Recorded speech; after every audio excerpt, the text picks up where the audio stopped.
We talked briefly about Bob's response to, or my response to Bob's response to my response. I don't know. I mean, the guy quoted some fictional Star Trek character. It was just such a blatant attempt to just be a dick. I mean, yeah. Thing is Lisa's told me several times that Bob has always wanted to sleep with her since as long as he's known her, and that they fooled around a couple times when her and Alan were dating. And so, I don't know.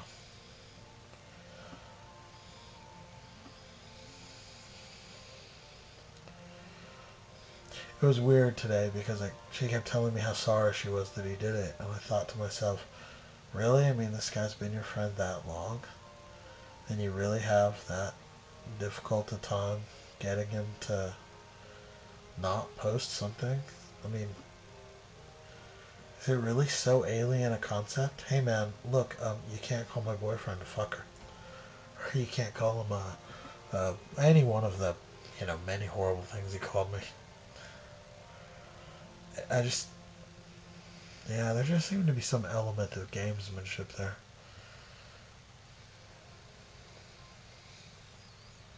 Which, yeah, I don't know. I just kind of find it funny. I mean, he goes on and on about how stupid I am for not thinking that a guy can support his friend who's a girl, and on and on. And, well, I mean, that's what the girl told me repeatedly. When when I was there in Beaverton, I did talk for quite some time about how I, uh, what happened was I took a picture of Tad and her and a couple silhouettes. I don't actually know what happened to those photos. I did it with my camera phone, and she wanted me to send those pictures to her. Oh, and I think Tad took a picture with my camera phone or something like that. So Lisa wanted me to send her the pictures. She was in the bathroom getting ready, and I said, are you sure that you want me to send you the pictures? I could just send them later. No, send them now. Put them on my phone because I want to use them as a wallpaper or whatever, or the caller ID or something. So I said, you're full up. And she goes, well, delete something. I said, I could delete something in your outbox. Maybe she didn't even hear me, whatever. So I went to her outbox and I deleting crap from me to me, etc. And then I see one that's a number that I don't recognize that says, hey, sweetie. And I think, well, that's odd. So I click on it and read it. Gross intrusion of privacy? Maybe. I mean, idle curiosity. Seems sort of odd. The tone of the text was very, very, well, it wasn't. How can I put this in a way that seems both fair and elegant? If it was the sort of thing that I said to say any one of my friends who's a girl, she would go absolutely ballistic. I think it ended in love or sweetie or something like that. Love and kisses, love and hugs, all my love, something like that. Something completely inappropriate for someone who's, say, not your significant other. So I forwarded the text to myself. There's a couple other texts in the outbox that were all, the same kind of thing. Forward those to myself too. Then I just blanked out the box. Um, and sent her the picture and thought that's really odd. But I don't really know how I feel about it. And so she was telling me about her date with Bob. Not really a date, but I mean, he brought flowers and they went and had drinks. And I think the pictures are a little cutesy for, non-date pictures. There again, reasonably sure if I was to behave that way, she would go ballistic. So, okay. I don't know that I actually went looking, but Every time I try to access my email, because PK sent me some stuff and somebody else sent me some stuff, kept trying to get on my email, her computer automatically signed me into her email instead of mine. Go to Gmail and it goes to hers. Her computer is pretty messed up. I spent quite a long time trying to get it as fixed as I could. She had 7 internet browser toolbars installed. 7. That's enough to make anything crash. So, I clicked on Gmail and there's a folder there marked personal, so I clicked on it. And what I found was a way too familiar letter.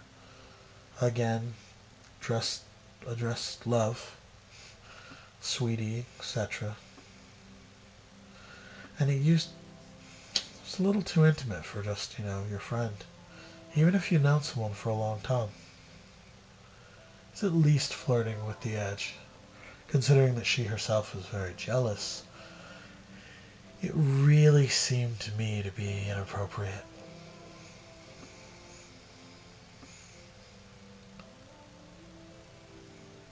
Conversation came up later. I said, Bob, you said that Bob wants to sleep with you. He's always wanted to sleep with you. He's always fancied you.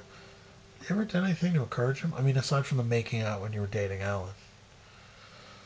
She goes, no, never. Never did anything to encourage him.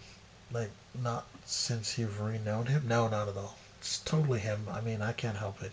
He's my friend, but, guys always fall for me when they're my friends. So, yes, that's my famous hand. So, we talked about it for some time, and I said, are you sure you've never done anything like, I don't know, idly called him, said love or anything like I love you, or, only as friends. Okay. If you were to use the phrase I love you but didn't use the word friends, would you consider that encouraging? Oh yeah, totally. But you never did that. No, never ever. What happened after that was 4 hours of arguing. Because she wouldn't stop lying. Went on for a while. I'm like, look, it's real simple. Either you encouraged him or you did. I'm not saying it's all that bad a deal. I'm not even saying it's all that serious. But if you did, you did. And if you didn't, you didn't. And that's okay. And I mean, part of that is a trick. Part of it is a trap. It's like, look, if you're going to lie to me about something that doesn't really matter that much, how do I trust you with what's important? I pull out a gun and ask you a question and say, if you answer it wrong, I'm going to blow you away. It's a lot of pressure. Who wouldn't fold under that kind of pressure? But when I'm just saying, hey, consequences are you answer wrong, I shoot you, kneecap you, keep doing it. You're going to take a bullet every time you say something I don't like. That's pretty strenuous. But if the worst threat there, the most serious and arduous problem, is that I'm not going to like your answer, that's totally different. So yeah, 4 hours of lying, recrimination, screaming, emotional manipulation, any way to get out of it. Finally said, look, here's the deal. If you would have done that, would you then be guilty of encouraging him? Yes, if I had done that, which I didn't, I never did anything like that, then I would have encouraged him. Showed her the email. That was 2 hours into it. 3 hours into it, I showed her the text page. How long do you think it took her to stop?